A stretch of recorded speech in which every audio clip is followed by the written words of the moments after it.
नमस्कार, नेशन 24 में आपका स्वागत है। मैं नीरज।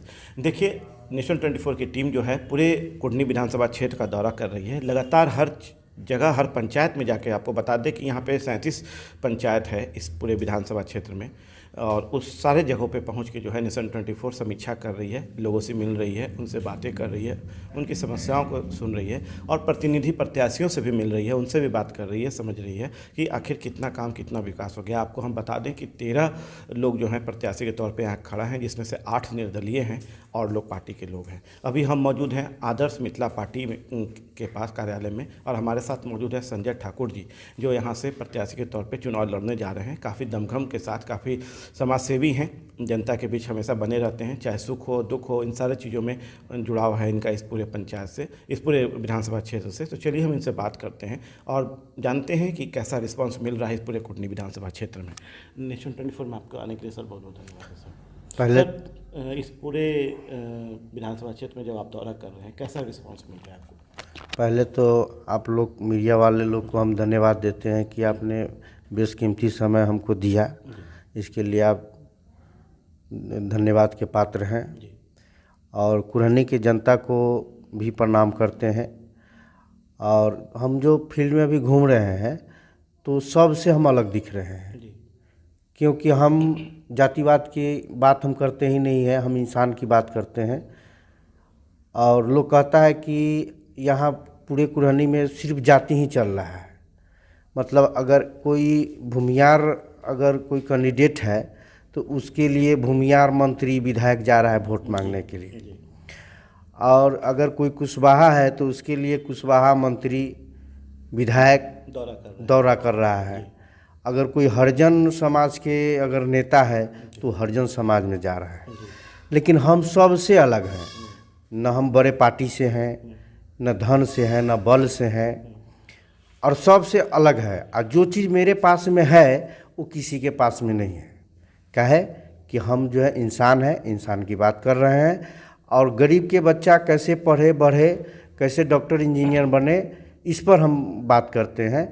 और जैसे हम लोग का पूर्वज जो है कि मतलब पहले जो प्रथा था पशुपालन का, इस सब जो लुप्त हो रहा है, इस सब के बारे में हम लोग को बता रहे हैं कि आप लोग इस धंधा कीजिए जिससे हम लोग का ग्रोथ बढ़े और गरीब का कमाई कैसे बढ़े, गरीब का बाल बच्चा कैसे पढ़े, इस पर हम बात कर रहे हैं।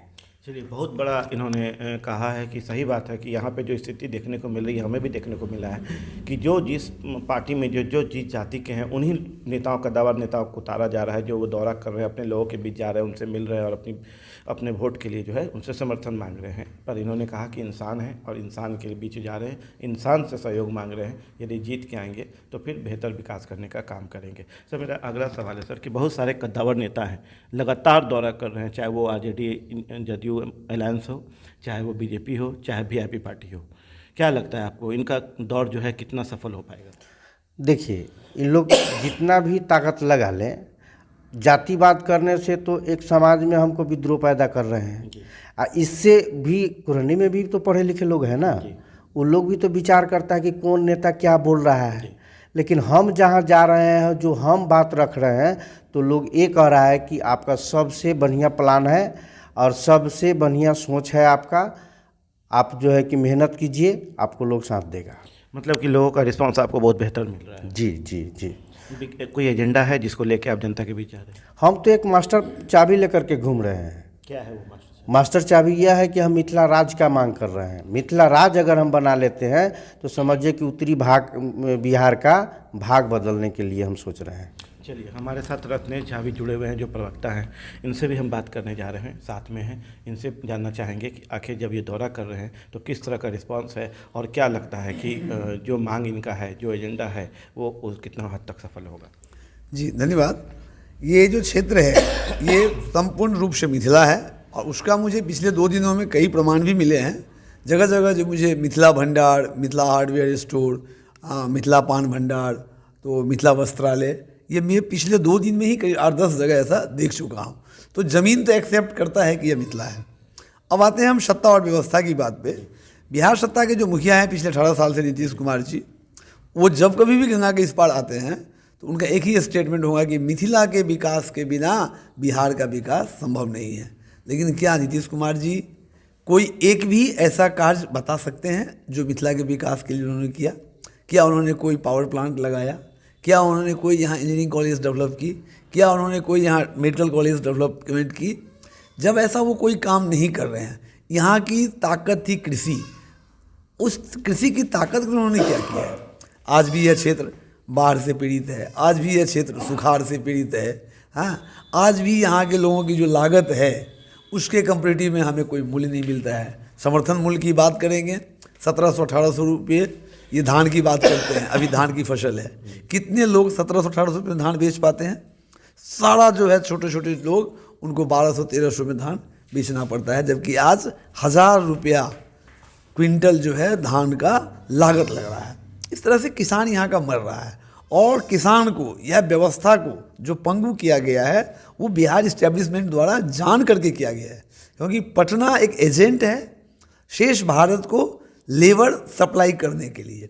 जितने भी बिहार के नेता हैं, वो हरियाणा हो, चाहे मध्य प्रदेश हो, चाहे वो महाराष्ट्र हो, चाहे वो अब साउथ के जो डेवलपिंग स्टेट्स हैं कर्नाटका वगैरह, वहाँ पे लेबर सप्लाई के लिए उन सत्ताओं का इस्टेब्लिशमेंट का ये यहाँ से सप्लाई करते हैं। तो बिहार का अपना तो कोई निश्चित लक्ष्य नहीं है। ये औद्योगिक बताएं कि 17-18 साल उन्होंने कितना उद्योग लगाया, बताएं कि उन्होंने 17-18 साल में पर्यटन के ऊपर में क्या काम किया। आज नेशनल हाईवेज बन गई है, उसके साथ साथ कुछ स्टेट हाईवे भी बन गई है, लेकिन फिर भी क्या हमारा जो पर आवर जर्नी है वो क्या डेवलप हुआ है? आज भी मिथिला क्षेत्र का, उत्तर बिहार क्षेत्र का एवरेज स्पीड 30 से 35 किलोमीटर में चल रहा है, जबकि दिल्ली का, कलकत्ता का या बिहार के बाहर अन्य राज्यों का एवरेज स्पीड अब 60 से ऊपर जा रही है। हम दिल्ली तो आराम से चले जाते हैं 18 से 17 घंटे में, लेकिन फिर यदि हमको पटना जाना होता है एक मधुबनी से या एक सहरसा से, तो मुझे क्यों 12 घंटे, 8 घंटे या 7 घंटे लगते हैं? मुझे तो वहाँ भी 300 किलोमीटर की मुश्किल से 4 या 3 घंटा लगना चाहिए। तो ये है कि यहाँ पर इन्होंने पूरे सिस्टम को ही ऐसा बना के रखा है कि लोगों को लगे कि अरे बिहार बर्बाद है। जो एक बार बाहर चला गया, वो जब बाहर का चीज़ देखता है, वहाँ की संचार व्यवस्था, वहाँ के एडमिनिस्ट्रेशन, वहाँ का हॉस्पिटल का स्थिति, वहाँ के स्कूलों की स्थिति, तो वो जब यहाँ फिर आता है तो यहीं का आदमी कहता है कि अरे बिहार तो बेकार है। तो बिहार अपने आप में पूरा एक बेकार व्यवस्था हो चुकी है, जिसका एकमात्र जिम्मेदार पटना की सोच और बिहार इस्टेब्लिशमेंट है। हम उसी से अलग होने के लिए, जो हमारा मिथिला पुरानिक काल में था, जो मेरा मिथिला रामायण काल में था, मेरा मिथिला द्वापर काल में था, हम उस मिथिला के री इनकारनेशन की, हम डिवाइड की बात नहीं कर रहे हैं, हम पुनः मिथिला राज स्थापना की बात कर रहे हैं। जो बनेगा तो मिथिला का भी विकास होगा, मगध क्षेत्र का भी विकास हो सकता है कि मगध और भोजपुर भी अलग हो तो भोजपुर का भी विकास हो सकता है। कुढ़नी में कितना विकास हो पाएगा? कुढ़नी एकदम निश्चित रूप से कुढ़नी का विकास हॉट सेट बना हुआ है। कुढ़नी जो है मुजफ्फरपुर के बगल में है। यदि मिथिला राज्य बनेगा तो दरभंगा, मुजफ्फरपुर और बेगूसराय, ये 3 हैं जो कैपिटल स्टेट के रूप में होंगे। अब जो नया इस्टेब्लिशमेंट भारत का बन रहा है उसमें सेंट्रिक व्यवस्था नहीं हो रही है। हाँ, उसमें है कि डाइवर्सिफाई होता है, जहाँ स्टेट मिलेगा, कैपिटल मिलेगा, वहाँ हाई कोर्ट नहीं मिलेगा, जहाँ हाई कोर्ट मिलेगा वहाँ पब्लिक सर्विस कमीशन नहीं मिलेगा, मैट्रिक बोर्ड नहीं मिलेगा। तो जब हम एक स्टैग्नेंट अलग अलग जगह पर में इस्टेब्लिशमेंट डालेंगे तो निश्चित विकास होगा। कुढ़नी तो महानगर का पार्ट हो जाएगा, और निश्चित रूप से यहाँ इंजीनियरिंग कॉलेज होना चाहिए, यहाँ मेडिकल कॉलेज होनी चाहिए, यहाँ जो है जो ड्रीम प्रोजेक्ट है स्मार्ट सिटी का, आज ये कुढ़नी तो 6 किलोमीटर यहाँ से गोबर से ही है। हाँ, और फिर भी यह पिछड़ा हुआ जगह है। तो मैं समझता हूँ कि इस क्षेत्र का दुर्भाग्य है, और कोई नेता कोई आज तक इस क्षेत्र की तरफ में ध्यान नहीं है। यदि नेता लोग ध्यान दिए होते तो ये क्षेत्र ऐसा नहीं होता, और फिर आपको सीमांचल एक्सप्रेस में या शहीद एक्सप्रेस में कुत्ते बिल्ली की तरह जो है लोग पटना, दिल्ली, बम्बई या अमृतसर जाते हुए नहीं दिखते। बहुत बड़ी बात इन्होंने कहा, बहुत बेहतर ढंग से स्पष्ट तौर से कुढ़नी का वस्तु स्थिति और कुढ़नी के पास जो समस्या है उससे हमें रूबरू करा रहे हैं, जो हम अपने माध्यम से कुढ़नी से लेकर पूरे बिहार खासकर पटना तक जो है दिखाने का काम कर रहे हैं। सर, मेरा अगला सवाल है कि क्या लगता है कि कुढ़नी में जातिवाद हावी हो चुका है? पूरे बिहार की राजनीति ही जातिवाद, नेताओं का काम केवल जाति है। वो अपना जात का गणना करेंगे, फिर जात और जात का सेटिंग बनाएंगे।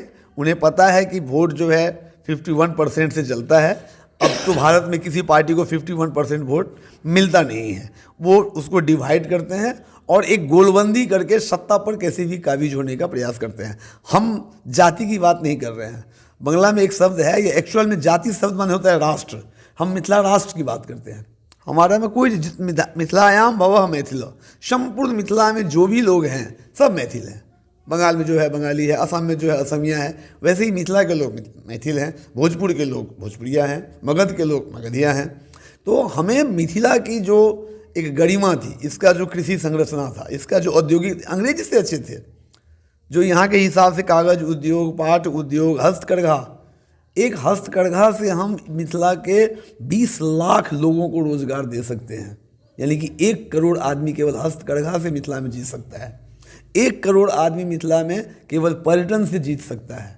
दुर्भाग्य है, Barauni is the first Petrochem of India, लेकिन आज तक बरौनी पेट्रोकेम नहीं बना और वो जो है एक रिफाइनरी छोटा सा बना हुआ है। पूरे देश में 8-10 पेट्रोकेम बन गए, लेकिन बरौनी पेट्रोकेम नहीं बना। और बिहार का कोई शासक आज तक सेंटर को ये प्रस्ताव नहीं दिया कि हाँ, हमारा पहला पेट्रोकेम जो बरौनी था वो कहाँ गया। वो कागज़ पे आज तक पड़ा हुआ है, पिछले 70 सालों में 54-55 से ही वो इस्टेब्लिश हो गई थी। तो हमें हमारी संरचना के लिए एक ताकत चाहिए। हम पास में हल्दिया के पास में हैं, हम पास में धामरा एयरपोर्ट है वहाँ के पास में है, 2 हम समुद्र के पास में भी हैं। हम 400 किलोमीटर केवल यहाँ से हल्दिया होगा, बरूनी हल्दिया 400 किलोमीटर है। और 400 किलोमीटर से हम दुनिया के किसी भी देश में अपना सामान भेज सकते हैं। तो हमारे पास में एक्सपोर्ट का भी बहुत बड़ा है। और पलायन का एक प्लस पॉइंट हमारे पास में हुआ है कि हमारे मिथिला के पास में स्किल्ड और अनस्किल्ड दोनों ही लेबर की एक भरमार हो गई है in all segments of life. चाहे वो इंजीनियरिंग हो, चाहे वो कंस्ट्रक्शन हो, चाहे वो दवाई हो, चाहे वो कपड़ा हो, हर क्षेत्र में हमारे पास में तो कुशल और अकुशल सब तरह के मजदूर हैं।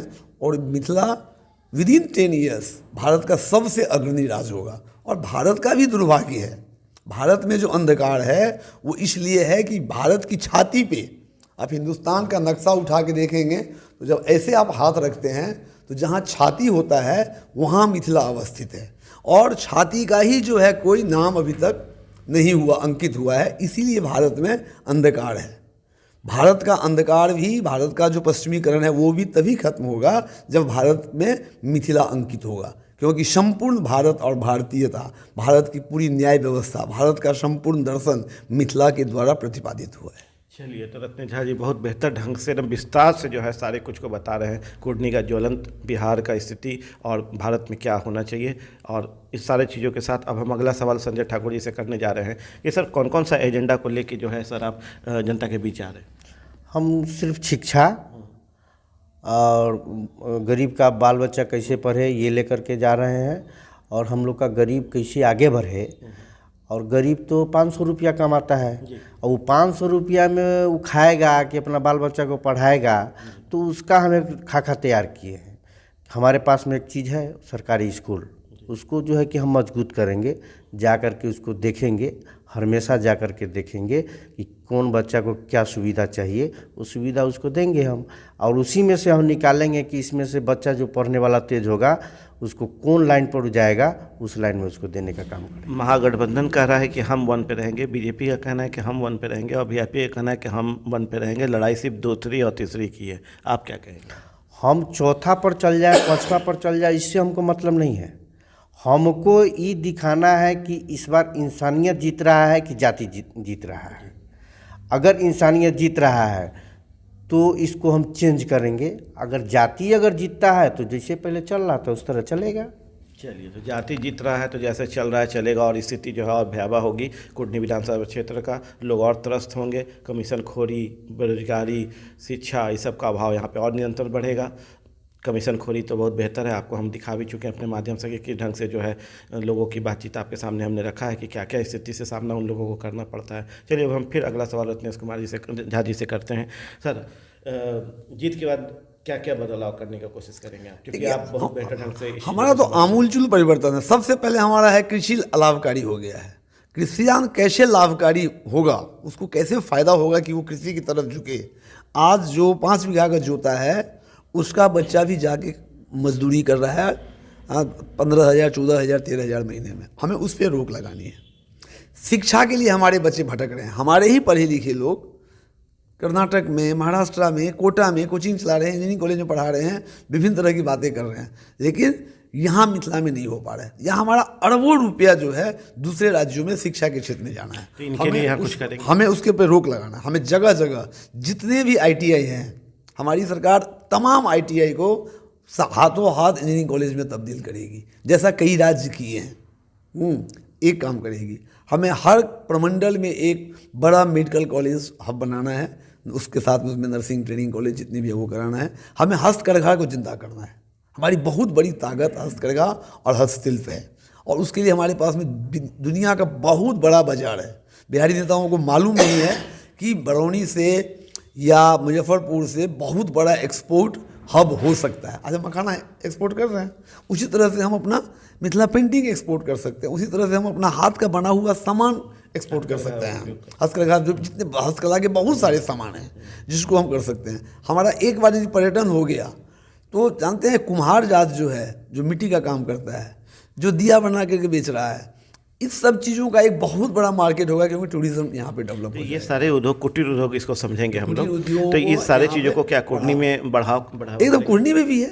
कुर्नी में बहुत, मैं अभी जगह जगह देखा हूँ कि तंबाकू की खेती है, साथ साथ में लोग जो है वो मक्का की खेती कर रहे हैं। तो मक्का उपजेगा कुर्नी में, मक्का उपजेगा बेगूसराय में, और कुरकुरे बनेगा पंजाब में।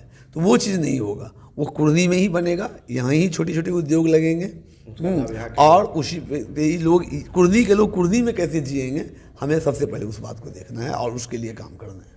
चलिए, तो कुर्नी के लोग कैसे जिएंगे और कैसे यहाँ पे सृजन करेंगे रोजगार का, और कैसे जो मक्का यहाँ होता है वो जो पंजाब जाके बनता है कुरकुरे के तौर पे या लेस के तौर पे, उसको यहीं पे कैसे निर्माण होगा, इन सारे विचारधारा को लेके जो है ये जनता के बीच जा रहे हैं, उनकी बातों को रख रही है। सर, क्या लगता है आपको कि जो पार्टियाँ हैं बड़ी बड़ी, उनके जो दावे हैं, उनके जो वादा है, जनता का क्या लगता है, रोष है? क्योंकि RJD में तो आपने देखा है कि उन पर दाग तक लग चुका है। ये तो दिखा रहे हैं ना लोग को, ये तो दिखा रहे हैं कि हम कैसे दिखा के वोट ले लें।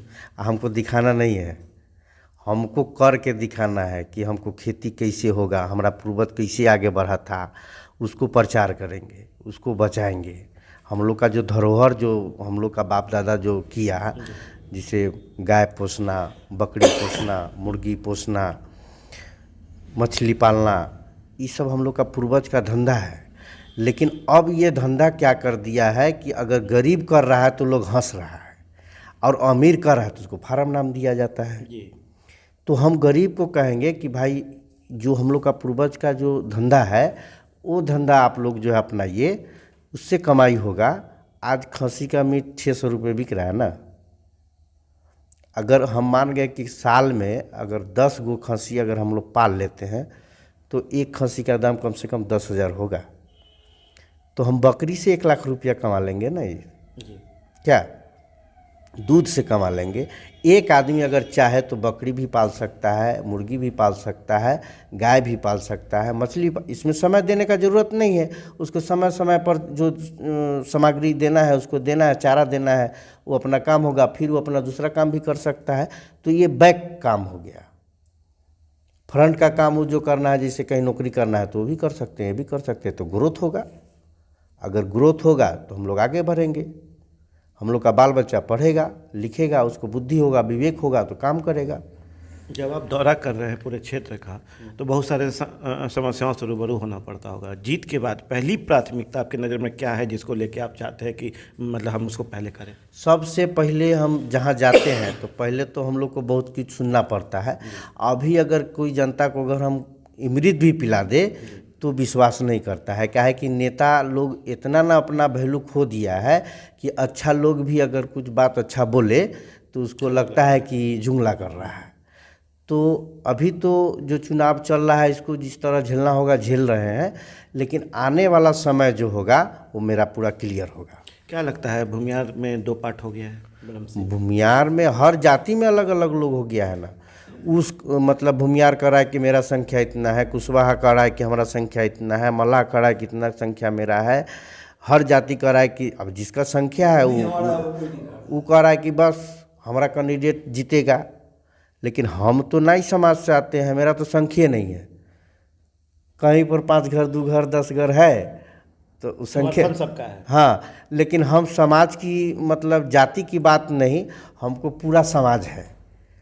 एक चीज़ हम बोले ना कि मेरे पास जो चीज़ है वो किसी के पास में नहीं है, तो हम सब समाज की बात करते हैं। मान गए कि अगर भूमियार का बच्चा अगर पढ़ लिख करके अच्छा बन जाए तो हरिजन का भी बच्चा पढ़ लिख करके अच्छा बन जाए तो वो खुशी होगा ना।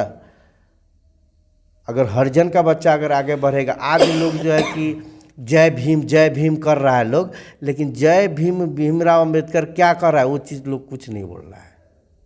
लोग बस वोट का समय होगा, बस जाति विकास उसमें कुछ नहीं। चलिए, बहुत अहम बातें, बहुत अहम मुद्दों को इन्होंने सामने रखा है हमारे साहब से। अनुरत्न साहब से पास फिर हम पहुंच रहे हैं और इनसे हम जानना चाह रहे हैं, थोड़ा राजनीति की बातें अब हम करते हैं। कुडनी विधानसभा क्षेत्र में ब्रह्मसी समाज, जिसमें भूमियार ब्राह्मण दोनों आते हैं, वो क्या लगता है कि क्या 2 पार्ट हो चुका है या कुछ नई खेल चल रहे हैं? देखिए, हम लोग तो किसी तरह से जातीय समीकरण को कभी भी नज़रअंदाज ही नहीं करते हैं, उसको देखते भी नहीं है। हमें तो संपूर्ण समाज को लेके आना है, क्योंकि मिथिला जो आज जो मोदी जी सबका साथ सबका विकास कर रहा है, मिथिला से ही वेदवाग है, स गच्छध्वं स बदध्वं। सबको साथ चलना है और सबको साथ रहना है, ये हमारा वेद वाक्य है जो इसी पवित्र भूमि से दिया गया है। हम दिग दिगंत को आलोकित करना चाहते हैं और इसमें कोई जाति का हमारा कोई गणना नहीं, कौन जाति क्या करती है। कुढ़नी कैसे मुजफ्फरपुर के पास में हो करके जो मुजफ्फरपुर की चमक है वो चमक कुढ़नी में भी आवे, जो प्रकाश और जिस आलोक से आलोकित मुजफ्फरपुर है वैसा ही आलोक कुढ़नी में भी हो, वो हमारा एकमात्र प्रयास है। हम किसी भी प्रकार के जातीय राजनीति से कोसों दूर हैं। चलिए, तो अभी आप सुन रहे थे आदर्श मिथिला पार्टी के जो प्रत्याशी हैं संजय ठाकुर जी को, और रत्नेश झा की जो प्रवक्ता हैं, उन्होंने बहुत बेहतर ढंग से जो है हमारे सामने सारी बातों को रखा है जो हम अपने माध्यम से जनता तक पहुंचा रहे हैं, दिखा रहे हैं और ये समझाने का कोशिश कर रहे हैं कि समझिए, जाति से उठ के अब चुनाव है, जाति से उठ के अब मतदान करना है और जाति से उठ के विकास की बातें करनी है, तभी जाके कुढ़नी विधानसभा जो है बेहतर विकास कर पाएगा, बेहतर स्मार्ट सिटी बन पाएगा और बेहतर नज़र आएगा लोगों के नज़र में, जनता के नज़र में और आवाम के नज़र में। आप देख रहे हैं नेशन 24 न्यूज़। नमस्कार।